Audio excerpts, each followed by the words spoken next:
Hi കൂട്ടുകാരെ, അപ്പം നമ്മളെ ചൂട്ടാടിൻ്റെ അവസ്ഥ ഇതാണ്. വർക്ക് നടക്കുന്നുണ്ട്. അത്യാവശ്യം നമ്മളെ വലിയ കടപ്പുറം കുറച്ച് താഴ്ചയുണ്ട്. നമ്മളെ ചൂട്ടാട് സൈഡ് ഫുള്ള് മാടാണ്. പിന്നെ നമ്മളെ ആ കോർണറിൽ 2 ലൂറ് വരെയെന്ന് വെച്ചിട്ട് വന്നപ്പോഴേക്കും സൈഡിലതാ വലയിട്ടിട്ടുണ്ട്.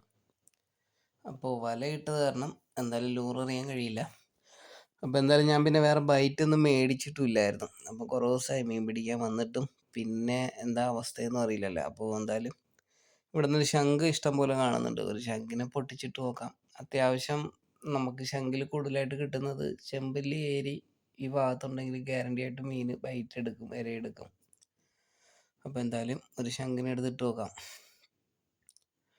ശംഖ് ഇത് തന്നെ, പേടിക്കുകയൊന്നും വേണ്ട. അതിൻ്റെ കാലൊക്കെ കാണുമ്പോൾ നമ്മൾ വിചാരിക്കും നമ്മളെ കടിക്കുമെന്നൊക്കെ തോന്നും. പക്ഷെ അത് ആള് പാവമാണ്, സാധുവാണ്.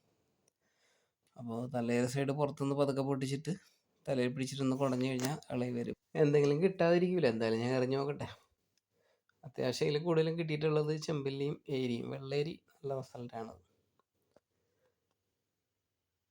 ഇങ്ങനെയാണ് കോർക്കേണ്ടത്. അപ്പോൾ എറിഞ്ഞു നോക്കട്ടെ. ഒരു 1/2 കിലോ സൈസ് ഏരി കിട്ടിയിട്ടുണ്ട്. കാര്യം ഞാൻ ഒറ്റയ്ക്ക് ഉണ്ടായിരുന്നില്ല. ഫോണും പിടിച്ചുകൊണ്ടിരുന്ന് കഴിഞ്ഞാൽ പിന്നെ മീൻ പിടുത്തം നടക്കില്ല. അതുകൊണ്ടാണ്. അത്യാവശ്യം നല്ല ഓട്ടം ഓടും വെള്ളേരി. ഒരു 1/2 കിലോ എന്തായാലും ഉണ്ടാവും.